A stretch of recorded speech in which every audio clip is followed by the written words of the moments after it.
managed to save up enough money. I still live with my mum at this point. I said to my mate, I said, look, I've got enough money to buy this Porsche. I've been looking at it online, you know, obsessing over it. And I said, you got to come with me because I know as soon as I see this fucking thing, I'm going to go nuts. I'm just going to buy it. I'm going to check the service history. I'm going to do anything. I'm just going to buy it. And he was like, yeah, I'm going to be super calm. We rocked up at this guy's house. He was like this multi-millionaire. He sold like a laundry company. He had helicopters, the whole 9 yards. And I rocked up at his gate. The gate opened, and I'll drive in. And I just see this Porsche parked outside the front of this whopping great fucking house. And mate, me and my mate just lost our shit. My fucking god! Oh my god! I'm definitely buying this 911 Turbo. So like anyone that knows what that car is, it's like insane for that car. It was a dream car, and like I said, I'd only had pretty much bangers before that. And got out, and basically the guy was there, and I couldn't hide my excitement, so I definitely wasn't going to get a discount on the car. And cut long story short, that was it. Like I bought the car. That was 19. I thought I genuinely made it. I felt more successful then than I have done since. And then the more successful I've become, the less successful as I realize that there's so many more successful people out there. And as you progress through the echelons of business and life and everything else, you realize that you know way less than you think you do, and you're way less successful than you think you are. And the irony, that was the most successful I ever felt. Best feeling of my life. Buying your first Porsche. Honestly, it's the best car feeling, best car purchase I've ever had. Ever.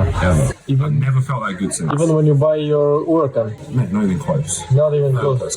By the time I bought the Huracan, I had so many cars, it was kind of just another car. It was cool, but it was not like that. I wish I could bottle that feeling. And this is something I would say to people, is like when you're growing up and you're becoming successful, and then you have those periods where you do things for the first time, like first big thing, the first time you buy like a nice watch or a nice car, and you have that giddy feeling like it's Christmas again. Yeah. Savor that moment because it won't happen again. And then what happens is you're forever in that pursuit of that same feeling again, but it never comes again. And then the trouble is, you're already looking at the next car when you're in that moment, and that's the travesty. That's the problem. And I wish I could just get more people and myself to realize that when you're in that moment, just sit there and savor it, because that's a rare moment that you're probably never going to live through ever again. Yeah, 19 with the Porsche. That's never going to be 19 again. You can have Bugatti. What color is it? Black with tan interior. It's like the caramel interior. Yeah. And when I bought the key ring to match, had like the little shield key ring. Oh man, I love that car. And I had to sell it to buy my first house. I was so sad.